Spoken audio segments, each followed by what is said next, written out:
Good morning boys. मैं प्रदर्शनी career परिवार की ओर से संजीव झा आप लोगों का हार्दिक स्वागत करता हूं, अभिनंदन करता हूं।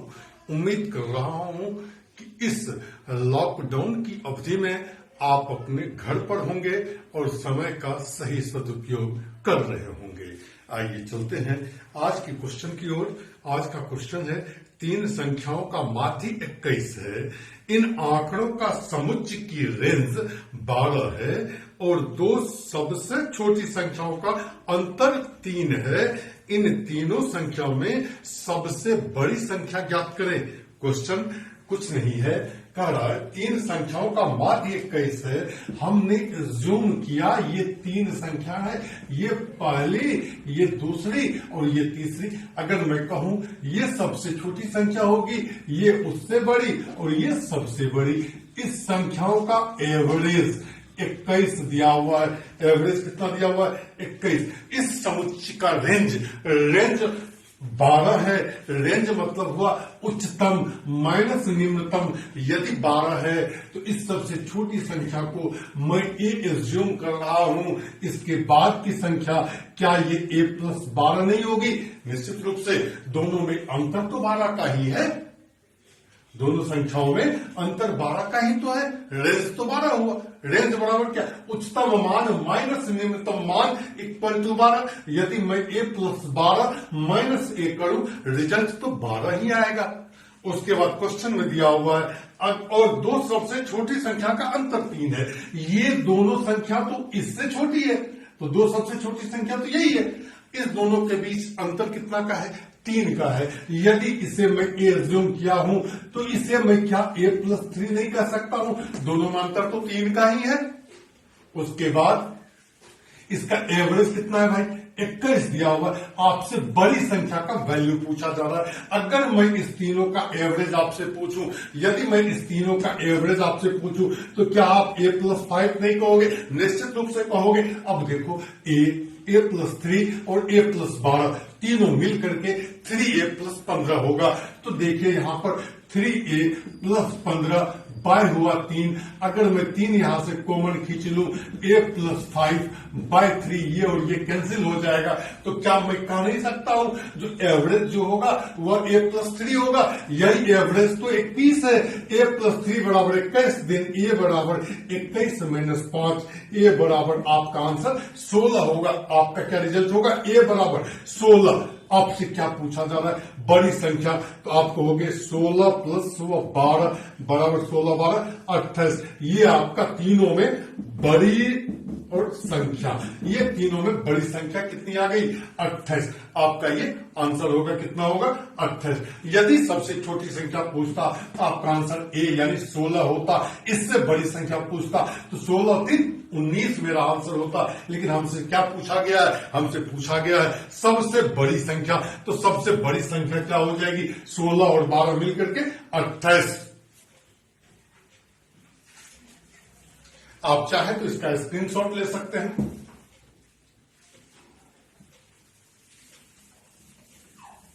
चलिए, इसके बाद का क्वेश्चन जो आया है वह है 4 भाग ABCD में छात्रों का औसत 60 केजी है। 4 भाग है जिसमें ABCD है, छात्रों का औसत 60 केजी है, किंतु ABC तथा D के छात्रों का अलग अलग भार क्रमशः 45 किलोग्राम, 50 किलोग्राम, 72 किलोग्राम तथा 80 किलोग्राम है। यदि भाग A और B का सम्मिलित औसत भार 48 किलोग्राम हो, B तथा C का सम्मिलित औसत भार 60 किलोग्राम हो, तो भाग A और D के छात्रों की संख्या का अनुपात ज्ञात करें। छात्र जो है A और D में, उसके बीच संख्या का क्या अनुपात है? आइए चलते हैं, देखते हैं। A है, B है, C है और ये D है। इसका टोटल एवरेज मेरा दिया हुआ है कितना? टोटल एवरेज आपका दिया हुआ है 60 केजी। टोटल ये एवरेज 60 केजी है। ए में स्थित छात्र, बी में, सी में, डी में, चारों संकाय में अलग अलग छात्र की संख्या होगी, अलग अलग छात्र की संख्या होगी, जिसका एवरेज है आपका कितना? 60। इसमें भाग ए बी सी डी में क्रमशः 45 केजी, इसमें ए में कितना है 45, बी में कितना है 50, सी में कितना है 72 और डी में कितना है 80 केजी है। उसके बाद क्या कह रहा है, यदि ए और बी का सम्मिलित औसत भार 48 केजी है, ए और बी दोनों मिलाकर के कितना है भाई 48 केजी, 48 माइनस 45 क्या रिजल्ट आएगा 3, 50 माइनस 48 बराबर क्या 2। ये हमने मिश्रण के नियम से रूल ऑफ एलिगेशन पर छात्र की संख्या ए और बी में मान निकाल लिया है। क्या निकल गया आपका 2:3। छात्र की संख्या कितना निकल गया, छात्र की संख्या निकल के आया है 2:3। अब आगे चलते हैं, बी और सी का सम्मिलित औसत भार 60 किलोग्राम है। इस बी और सी दोनों को मिला दो, एवरेज कितना है 60, तो 60 माइनस 50 बराबर कितना 10, 72 माइनस 60 बराबर कितना 12।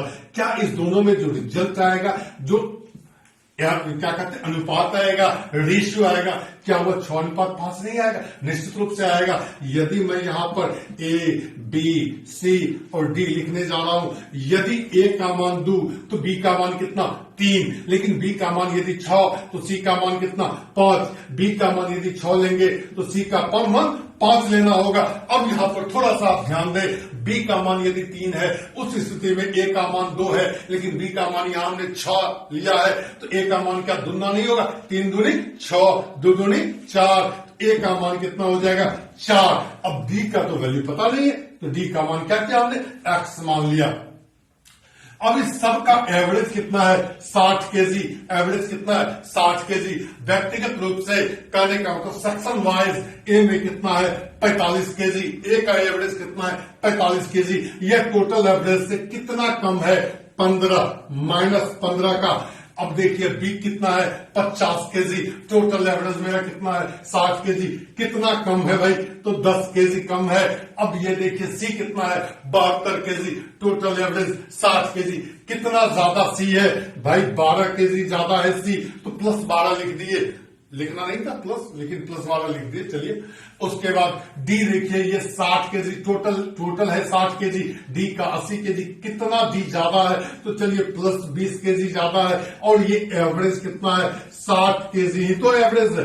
अब चलिए एवरेज 60 केजी कब होगा, जब इधर का टोटल डेविएशन मेरा 0 आएगा, टोटल विचलन 0 आएगा, वही तभी तो एवरेज 60 होगा। आइए देखते हैं, 15 चौका 60, ये माइनस 60 का डिविजन, क्या ये प्लस 60 का डिविजन नहीं दे रहा, 12 पंचे 60 प्लस 60 का डिविजन, माइनस 60 और प्लस 60 डेविएशन 0। यहां देखिए टोटल डेविएशन कितना आपका जा रहा है माइनस 60 का डेविएशन जा रहा है, तो क्या यह प्लस 60 का डेविएशन नहीं देगा, निश्चित रूप से देगा। 20 में किस चीज से गुना करोगे जो 60 होगा, 20 में x से गुना करना है, 20 में x से गुणा करना है, लेकिन रिजल्ट हमें क्या लाना है 60 लाना है, तो क्या x का वैल्यू 3 नहीं होगा, निश्चित रूप से 3 हो जाएगा। आइए बताते हैं हम, a अनुपात d, कुछ नहीं था क्वेश्चन में, a का वैल्यू कितना है 4, a का वैल्यू 4, तो क्या d का वैल्यू 3 नहीं है, 3, आपका आंसर आ गया 4:3, ये आपका आंसर है। फिर से एक बार, ए बी सी डी का एवरेज कितना है 60 केजी है, ए का एवरेज कितना 45 केजी, बी का कितना 50 केजी, सी का कितना 72 केजी, डी का कितना 80 केजी। अगर क्वेश्चन में कहा गया ए और बी का सम्मिलित एवरेज 48 केजी है, क्या इसे हम मिश्रण के नियम से छात्र की संख्या का रेशियो नहीं निकाल सकते, निश्चित रूप से निकाल सकते हैं। 48 माइनस 45 यहाँ 3, 50 माइनस 48 बराबर 2, यहाँ पर 2:3 रेशियो ए अनुपात बी में आया। फिर चलिए बी अनुपात सी का टोटल सम्मिलित, बी और सी का सम्मिलित 60 केजी दिया गया है, 50 है ये 60 है, 60 माइनस 50 यहाँ 10, 72 माइनस 60 यहाँ 12, क्या दोनों में रेशियो 6:5 का नहीं है, निश्चित रूप से 6:5 का है। ध्यान दें, यदि बी का वैल्यू 6 तो सी का वैल्यू 5 हमने लिया। अगर फिर देखते हैं ए का वैल्यू क्या होगा, बी का वैल्यू जब 3 था तब ए का वैल्यू 2 था, तो बी का वैल्यू यहाँ 6 है, तो क्या ए का वैल्यू 4 नहीं होगा, निश्चित रूप से ए का वैल्यू 4, बी का वैल्यू 6, सी का वैल्यू 5 और डी की छात्रों की संख्या पता नहीं है, तो एक्स मान लिया। अब टोटल एवरेज 60 है, इसमें से 45 घटा दिया, कितना आया ये डेविएशन देखिए 15 का दिया डेविएशन, तो 15 ये 4 ये, ठीक है, 4 हुआ छात्र की संख्या, ये 15 का डेविएशन दे रहा। बी में देखिए कितना का डेविएशन है, बी है 50, एवरेज 60 माइनस 10 का डेविएशन। सी में चलते हैं, ये 72 केजी है, टोटल एवरेज है 60, कितना का डेविएशन 12 केजी प्लस 12 केजी का। और डी में चलते हैं, ये डी 80 केजी है, एवरेज 60 केजी है, डिफरेंस कितना है 20 केजी। तो क्या हम ऐसा नहीं कर सकते भाई, एवरेज तभी तो होता है जब डेविएशन 0 हो जाए, एवरेज तब होगा जब डेविएशन उसका 0 हो जाए। यहां देखिए आप 15 चौका 60, ये माइनस 60 है, ये 12 पंचे 60, ये प्लस 60 है, ये दोनों डिलीट होगा, ओमिट होगा, हट गया। इस दोनों में से कुछ अंतर नहीं है, इस दोनों को हमने हटा दिया। यहां देखिए 10 छक्का 60 माइनस 60, तो क्या ये प्लस 60 का डेविएशन देगा, तभी तो एवरेज 0 होगा, तभी तो डेविएशन 0 होगा, एवरेज नहीं डेविएशन, तभी तो डेविएशन 0 होगा। ये माइनस 60 है तो ये प्लस 60 होगा, ये प्लस 20 है। एक्स का वैल्यू क्या रखें, यानी 20 में किस चीज से गुणा करें जो 60 होगा, तो एक्स का वैल्यू 3 रखना है। अब डी का मान कितना आ गया, डी में छात्रों की संख्या मान लेते हैं 3 आ गया, ए में कितना आया 4 आया, दोनों में रेशियो क्या निकल के आया 4:3 का रेशियो निकल करके आया है।